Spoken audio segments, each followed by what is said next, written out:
আমাৰ সচৰাচৰ দাঁতৰ আলুৰ পৰা যদি তেজ ওলাই থাকে আমি এটা ভুল কাম কৰোঁ। কি ভুল কাম কৰোঁ জানেনে? আমি ব্ৰাছ কৰিবলৈ বাদ দিওঁ, যেতিয়া ব্ৰাছ কৰিলেও তেজ ওলায়। সেইটো ভুল কাম কিয় কৰিছে কৈছোঁ।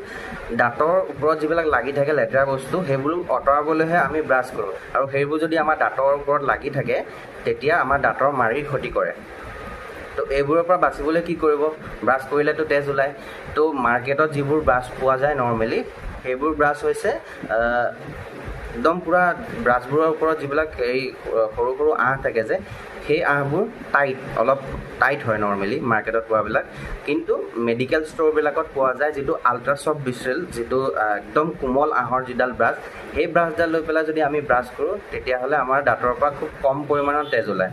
আৰু সেই বস্তুটো সেই ছিষ্টেমতে আমি যদি ব্ৰাছ কৰি যাওঁ, লাহে লাহে আমাৰ দাঁতৰ যিটো সমস্যা সেইটো নাইকিয়া হৈ যায়। আমি ডক্তৰৰ ওচৰলৈ নোযোৱাকৈ, দৰৱ বেলেগ নোখোৱাকৈ